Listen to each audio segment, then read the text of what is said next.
अब कुछ ही दिनों के बाद अक्टूबर का महीना शुरू होने वाला है, तो अब 1 अक्टूबर 2025 से देश में कई रूल में बदलाव देखने को मिल सकते हैं। तो ऐसे में आपको ज़रूर जानना चाहिए कि 1 अक्टूबर से कौन कौन से नियम बदलने वाले हैं, जिसका सीधा असर आपकी जेब पर भी पड़ेगा। देखिए, हर महीने की 1 तारीख को कुछ अहम बदलाव किए जाते हैं, तो अब 1 अक्टूबर से देश भर में कई बड़े बदलाव लागू होने वाले हैं, जिनका सीधा असर आम लोगों पर पड़ेगा। सबसे पहले आपको बता दें, सबसे अहम बदलाव नेशनल पेंशन सिस्टम एनपीएस से जुड़ा है, जहां अब निवेशक एक ही पैन नंबर से कई योजनाओं में निवेश कर सकेंगे। इसके अलावा ऑनलाइन गेमिंग से लेकर ईपीएफ तक भी बदले जा रहे हैं। इनमें भी कई नियम बदले जा रहे हैं और इस महीने होने वाला बदलाव भी खास है। तो चलिए हम जानते हैं कि 1 अक्टूबर 2025 से ये कौन से 7 बड़े बदलाव हैं जो कि होने जा रहे हैं।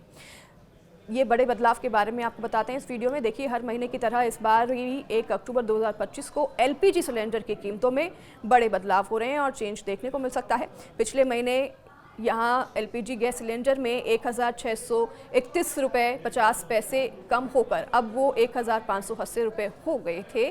तो अब हालांकि अक्टूबर की अगर बात करें तो हाल ही में जीएसटी दर कम होने पर भी गैस सिलेंडर के दाम कम नहीं हुए। 1 अक्टूबर 2025 से यूपीआई की अगर बात करें तो यूपीआई यूजर्स के लिए एक बड़ा चेंज हो रहा है। अब आप फ़ोन पे, जीपे या अन्य पेमेंट ऐप पर अपने दोस्तों, रिश्तेदारों या फिर किसी भी व्यक्ति से सीधे पैसे नहीं मांग पाएंगे। दरअसल यूपीआई का यहाँ पर अब नियम चेंज किया गया है। कलेक्ट रिक्वेस्ट या फिर कहें कि पुल ट्रांजैक्शन फीचर पूरी तरह से बंद किया जा रहा है। यह वही सुविधा है जिसके ज़रिए आप किसी और से पेमेंट रिक्वेस्ट भेज के पैसे मांग सकते थे। अब ये नियम बदले जा रहे हैं। तो वहीं बात करें एनपीसीआई में हुए बदलाव के बारे में। अब यह कदम जो है ऑनलाइन धोखाधड़ी और फिशिंग से जुड़ा हुआ है और इससे बचाव के लिए ये लिया जा रहा है ताकि यूपीआई ट्रांजैक्शन और सेफ बन सके। अक्टूबर में पीएफ अकाउंट होल्डर्स को भी बड़ी सौगात सरकार दे सकती है। 10 से 11 अक्टूबर को होने वाली अहम बैठक में यह प्रस्ताव रखा गया है कि सब्सक्राइबर्स अपने पीएफ अकाउंट से पैसा सीधे एटीएम से निकाल सकेंगे। तो बैठक में न्यूनतम पेंशन 1,000 रुपये से बढ़ाकर 1,500 से 2,500 रुपये तक करने पर भी चर्चा हो सकती है। इसके साथ ही अक्टूबर में ईपीएफओ में भी बदलाव हो जा रहे हैं और अपनी नई डिजिटल सेवा ईपीएफओ 3.0 लॉन्च हो सकता है। 1 अक्टूबर 2025 से अब ऑनलाइन रिजर्वेशन टिकट बुकिंग में शुरुआती 15 मिनट केवल उन यात्रियों को मिलेंगे जिनके आईआरसीटीसी अकाउंट आधार से जुड़े हों और पूरी तरह से ऑथेंटिकेटेड होंगे। यह नियम तत्काल टिकट बुकिंग की तर्ज पर तैयार किया गया है, जिससे कि दलालों और एजेंटों की मनमानी पर लगाम लगाई जाए।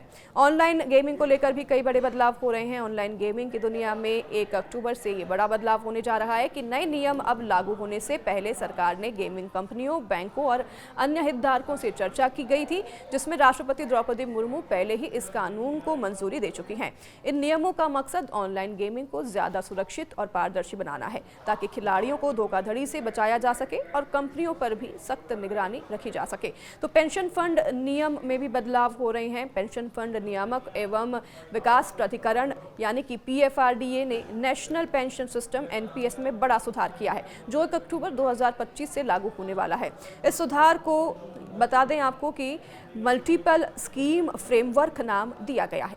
इसके तहत अब गैर सरकारी क्षेत्रों के कर्मचारी, कॉरपोरेट पेशेवर और गिग वर्कर्स एक ही पैन नंबर के जरिए कई स्कीमों में निवेश कर पाएंगे और यह इससे निवेशक अपने रिटायरमेंट प्लानिंग को मजबूत और सेफ भी बना सकेंगे। पीएफआरडीए के नए मल्टीपल स्कीम फ्रेमवर्क यानी कि एमएसएफ के तहत एक ही पैन नंबर से कई स्कीम में निवेश किया जा सकेगा। पहले केवल एक ही स्कीम में निवेश की अनुमति थी, लेकिन अब निवेशक अपनी सुविधा और रिस्क क्षमता के हिसाब से ऑप्शन चुन पाएंगे। तो अगर कोई सेफ इन्वेस्टमेंट चाहता है तो फिर बैलेंस्ड या डेट स्कीम चुन सकता है। तो वहीं ज़्यादा रिटर्न चाहने वाले निवेशक 100% इक्विटी आधारित योजनाओं में पैसा लगा सकेंगे। तो वहीं आपको बता दें कि ये रिस्क पर आधारित होगा और आपकी इच्छा पर आधारित होगा। ये बिल्कुल आप पर ही डिपेंड करता है। अगर आपने भी नेशनल पेंशन सिस्टम यानी कि NPS, unified pension scheme UPS और अटल पेंशन योजना एपीवाई और एनपीएस लाइट से जुड़े हैं तो फिर नए नियम में बदलाव होने जा रहे हैं। दरअसल pension fund regulatory and development authority PFRDA ने सेंट्रल रिकॉर्ड कीपिंग एजेंसी यानी कि सीआरए की ओर से वसूले जाने वाले फीस में बदलाव किया है। यह नया फीस स्ट्रक्चर 1 अक्टूबर 2025 से लागू होने जा रहा है, जो कि जून 2020 में लागू फीस स्ट्रक्चर की जगह लेगा। इस बदलाव के बाद लाखों पेंशनर्स प्रभावित होंगे। तो आइए जानते हैं कि अब आपको कितना फीस देना पड़ सकता है। सरकारी कर्मचारियों के लिए अब नया पीआरएएन खोलने पर ईपीआरएएन किट के लिए 18 रुपये और फिजिकल पीआरएएन कार्ड के लिए 40 रुपये चार्ज देना होगा। तो वहीं सालाना मेंटेनेंस चार्ज 100 रुपये प्रति अकाउंट होगा। जिन अकाउंट में शून्य बैलेंस होगा उनमें भी कई चेंजेस हुए हैं और उनमें भी अब हालांकि कोई चार्ज नहीं वसूला जाएगा। ये बड़ी राहत दी गई है। तो सरकारी कर्मचारियों को पीआरएएन एक खोलने पर 15 रुपये और सालाना मेंटेनेंस के लिए 15 रुपये का पेमेंट करना होगा। ट्रांजैक्शन पर शून्य चार्ज लगेगा। तो वहीं अटल पेंशन योजना और एनपीएस लाइट अकाउंट, अटल पेंशन योजना एपीवाई के सब्सक्राइबर और एनपीएस लाइट के लिए भी फीस स्ट्रक्चर को आसान बनाया गया है। अब इन अकाउंट्स पर पीआरएएन ओपनिंग चार्ज और एनुअल मेंटेनेंस चार्ज दोनों ही 15 रुपये होंगे, जबकि ट्रांजैक्शन चार्ज शून्य होगा। पेंशन को लेकर भी चेंजेस किए गए हैं। पेंशन को लेकर इस लो चार्ज का उद्देश्य ज़्यादा से ज़्यादा लोगों को पेंशन से जोड़ना है। पीआरएएन ओपनिंग चार्ज 15 रुपये होंगे तो एनुअल मेंटेनेंस चार्ज 15 रुपये होंगे। ट्रांजैक्शन चार्ज 0 रुपये हैं। तो वहीं एनपीएस और एनपीएस लाइट जो है और एनपीएस वात्सल्य योजना के तहत अकाउंट खोलने वालों के लिए भी फीस स्ट्रक्चर में बदलाव हुआ है।